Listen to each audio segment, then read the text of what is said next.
Hello and welcome to Wednesdays Live with Evie, number 26. Today's topic is business and busyness. So my name is Evie Burke. I work with entrepreneurs just like you, and I help them take their productivity to a new level. And you're in the right place if that's something that you're interested in. So before we go ahead and get started, I would love to know what your motivation is for joining me today. What is it about busyness that you want to learn or you want to unlearn? What are you looking forward to learning today, or what questions do you have? And once I know that, I can make sure that I address them as we go on. So another thing before we get started is, if you don't know, tomorrow is the beginning of Take Your Productivity to the Next Level, or to a new level. And it is a 4-week productivity mastery course. And this is a great fit for you if you are somebody who is so lost in the day-to-day of your business that the bigger projects don't get done, that you don't meet your goals. And maybe you haven't even set goals for a long time because you're so caught up in the day-to-day and maybe even feeling a little bit behind that you don't have time to set goals or check in on them. So if that describes you, head over to oneinsightcloser.com/TPNL, and I'll include the link below here in just a second. Head over there, take a look at the details there, see if you have any questions, and you can join us. You'll see the Buy Now button to join us down there at the bottom. And I would love to have you join us for that. So let me include that link while I am thinking of it so I don't forget. And I also am going to share this a couple of places so that people can find it. So excuse me for the moving about there for a minute. Let's see what else. So one of the things I'm going, as I get this moving here, one of the things that we're going to go over today is the definition of busy. So I included it on my Facebook page so that you could see it. So there's the link for that below. Now I'm just going to share this. Share.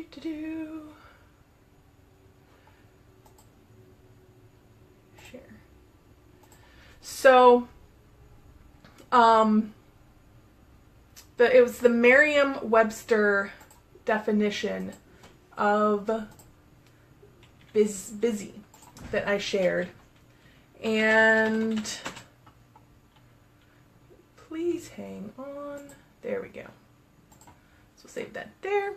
All right. And when you see me looking down, I'm looking at the notes.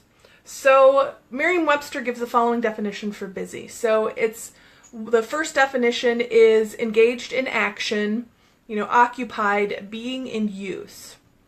Definition number 2 is full of activity, bustling. Definition number 3 is foolishly or intrusively active, meddling. And definition 4 is full of distracting detail. So I want you to think about, when you hear somebody else say that they're busy, what do you assume the definition is? How do you hear busy? And when you're thinking about or sharing with somebody about how busy you are, what definition are you using? So I know for me, when I hear somebody else say they're busy, I usually attribute one of the first two definitions. So they're engaged in action, they're occupied, or they're full of activity, they're bustling, there's a lot of things happening for them right now. However, when I hear myself say I'm busy, and I look back and I'm super honest about what I've been busy with and what's been going on, especially less so now, but more so in the past. It still happens. Usually what I mean when I say busy, when I'm completely honest with myself, is full of distracting detail.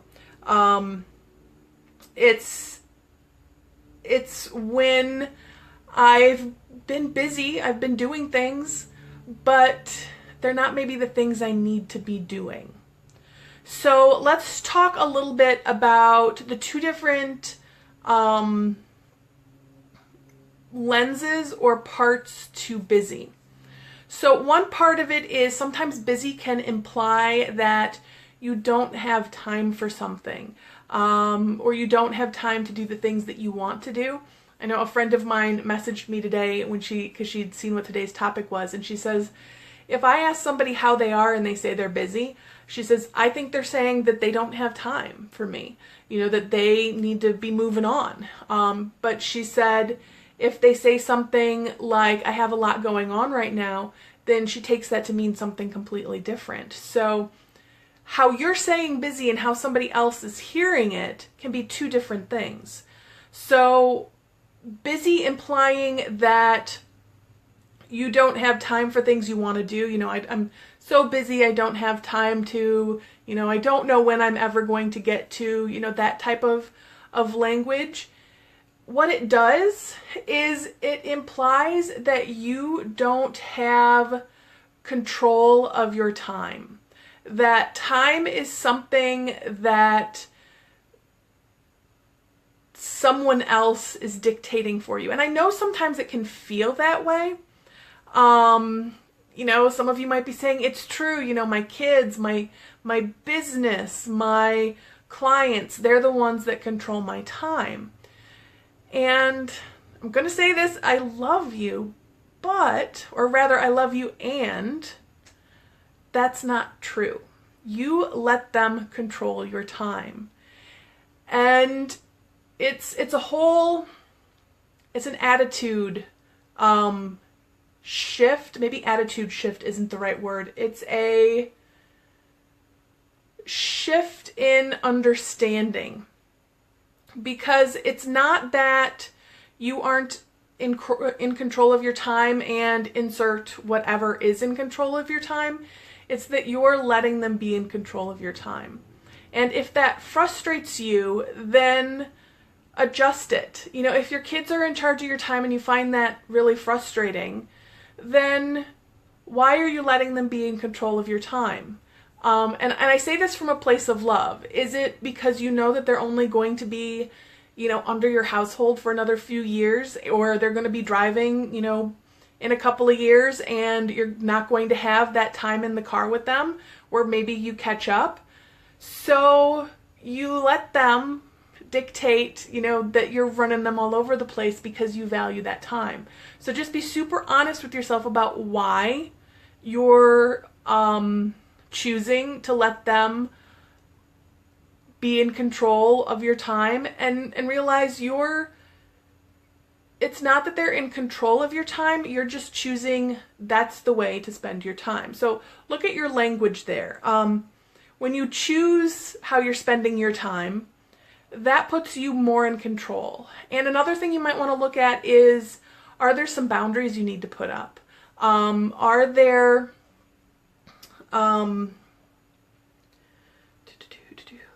boundaries. I wanted to make sure that I was covering what I wanted to there. But are there some boundaries you need to put up?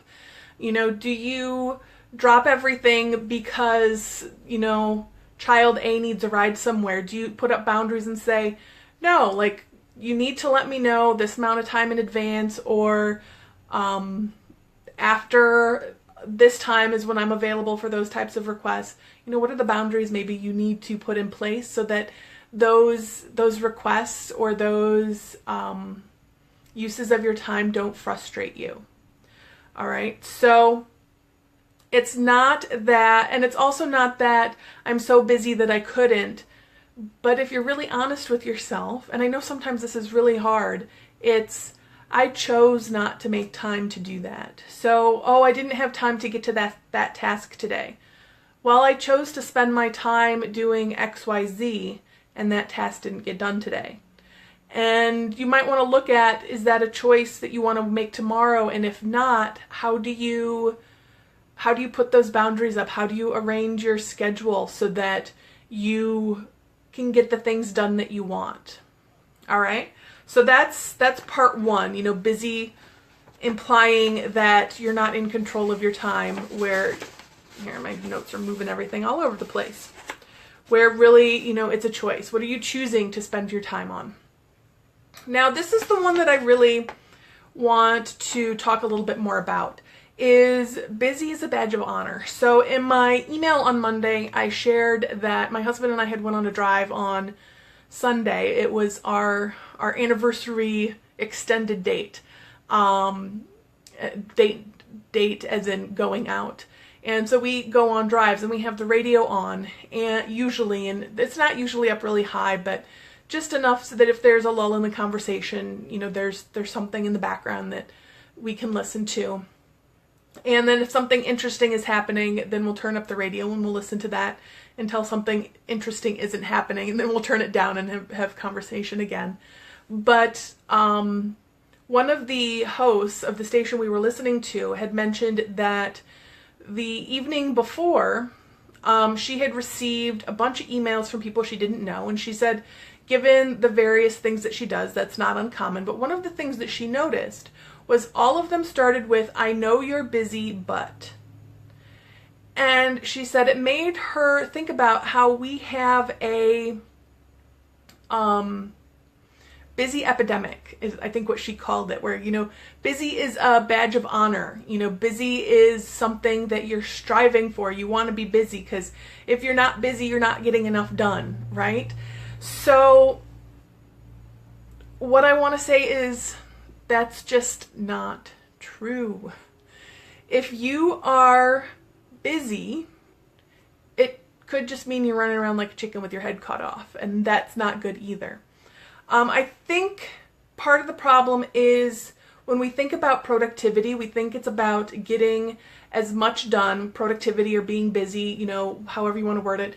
We think it's about getting as much done as we possibly can. How many tasks can I get done in an hour? And that's not what productivity is about. Productivity is about getting the things that are important done in a timely manner. So the trap we can fall into is what feels productive in the moment. So it might feel productive to get your inbox to 0. It might feel productive to get all those, little niggly tasks done and off your list. However, at the end of the week, you might have realized that there was a big project that you really wanted to move forward, and those things weren't done. And so in the moment, sitting down and taking some time to draft out ideas or to get that thing done that's going to take a little bit more work, that might not feel productive when you have, 1 checkbox versus 10 checkboxes. However, at the end of the week, getting that one thing done is more productive. So it's not always about what feels in the moment as most productive, but being able to take a step back and, for lack of a better word, play the long game and look at what's going to be more productive for me in the long run to do right now, and focus on those things. And then set some time aside at the end of the week and do some of those little things. Those little things are great to get to do when you have, 20 minutes between a phone call and you've already had a snack and a bathroom break and you have just a couple of minutes to knock something off. It's great to pull one of those and do those. And the problem I know that sometimes you can run into is you have a chunk of time, so you get all those little things done, and then all those little blocks of time that you have at other points, all you have is this big project and nothing to fill the time with. So, pay attention to your schedule too, I guess is what I'm saying there.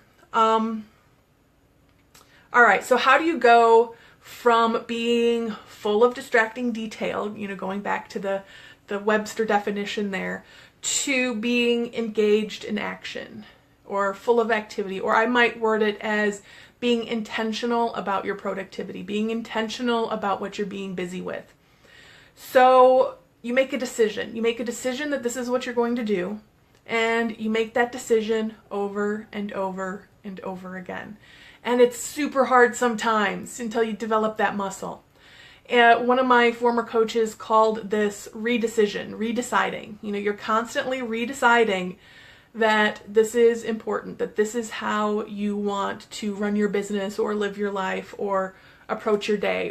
It's a decision that you make over and over and over again. You redecide on a daily or sometimes hourly or by the minute basis.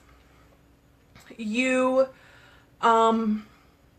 do it by being intentional. You do it by knowing what are the things that really are most important. What are the things that really are most productive for me to be doing right now or this week? So when you know those things, you can be intentional about what's the next thing I want to do, and as opposed to what's the first thing that popped into my head, or so-and-so called, or I saw this email and I want to run and do that. When you are intentional and you know what the things are you need to be doing, you can decide, okay, I have this thing that is my priority for this week, and I got this email that also has things that need to be done in it. Which one really needs to be done? And sometimes it might be the email. I'm not saying it's never the email. Depending on what's going on, it might be the email. But a lot of times it's going to be this other thing. The thing that you decided at the beginning of the week was the thing that you decided at the beginning of the week was the most productive thing for you to work on. You also do this, and I know this can sometimes seem counterintuitive, you do this by knowing what fuels you and what refuels you. So you also are intentional about what you're busy with by taking some time off. And I know sometimes it's super difficult when we're pulled in lots of different directions. Decide what works best for you. So, we hear all these things that you should be doing to take care of yourself. Everybody should be getting this, or everybody should be doing that, or, fill in the blank.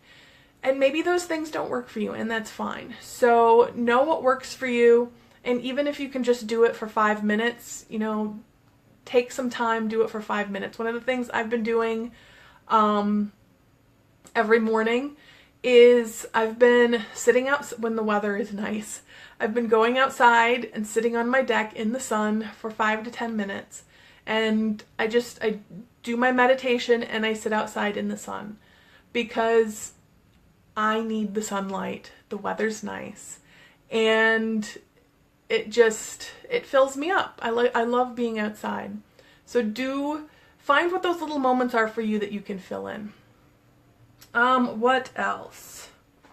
All right, so the final note here is you do this being intentional about what you're busy about. You do this by letting go of all of the shoulds. And these are shoulds that other people are telling you, oh, you should be doing this, oh, you should be doing that, oh, you should have this as part of your morning routine, oh, you should have this as part of your evening routine. You let those things go. You let go of the shoulds that you're telling yourself. Oh, my business would run better if I was doing this. I should be doing that. I should be doing this. Let those things go. Everything runs for a season, so maybe you are in a busy season and you're shoulding yourself because you feel like you should be doing the thing I just mentioned, taking time for yourself. And you're like, I just don't see how that's possible. Well, then maybe that's a should you need to let go of and just focus on what you can right now and let it go. I'm reminded of when my father-in-law was in the hospital early last year, and for a little bit, I felt like, oh, I should be doing more in my business right now. And I just had to let it go and just trust that things were going to work out in my business however they needed to. But at that moment, where I really wanted to be, where I needed to be, was with my family. And all of the shoulds of my business got left aside. I made a list of a few things to get done, and got those done, but left a lot of the shoulds along the side. So what are the things that you're shoulding on yourself about that you need to let go? Let them go. So my question for you, what is one small thing, just one small thing, that you can do to move yourself out of the busyness, out of the distracting detail, out of the things that feel productive that aren't productive. What's one small thing that you can do?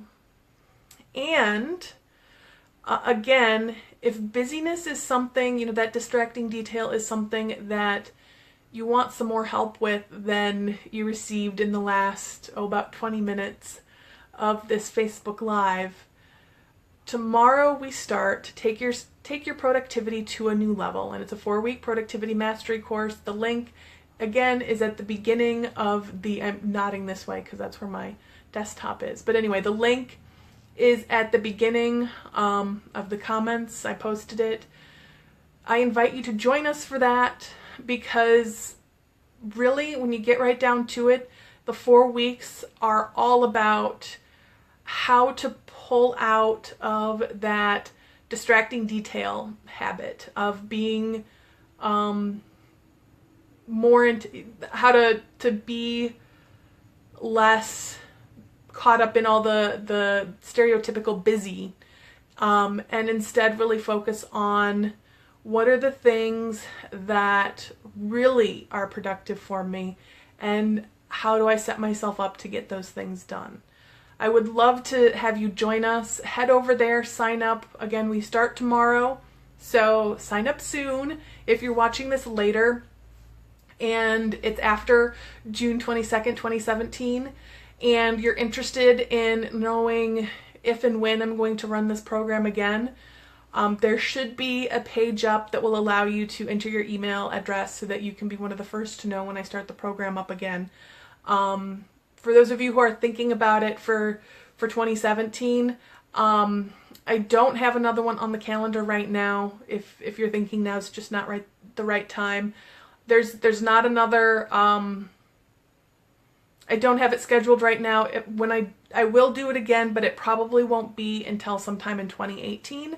So just be aware of that if this is something that you know that you're interested in, then jumping on board now is probably the best thing to do, unless you want to wait until next year.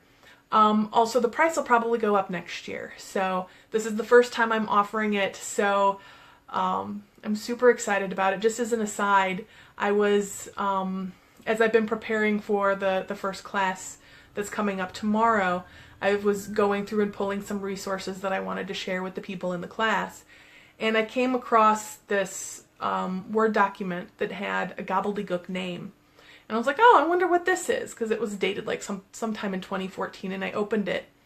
And it was, I don't think I printed it out. It was like a 4 or 5 module course that is basically take your productivity to a new level, the 4-week productivity mastery course.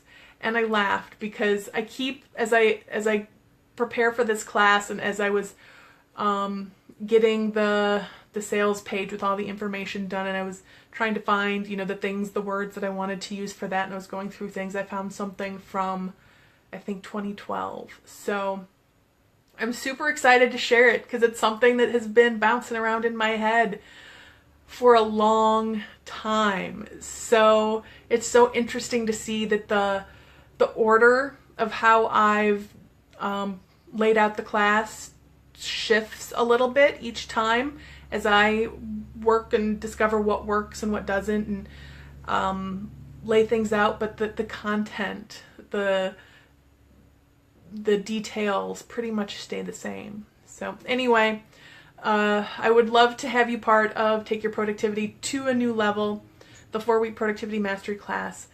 Head over to the website, check it out. If you have any questions about it, let me know. I'm happy to answer those. And until next week, have a fabulous, wonderful week. If you're in a place that is having warm weather, nice weather, get outside and enjoy it. It's been really great here. So aside from some thunderstorms.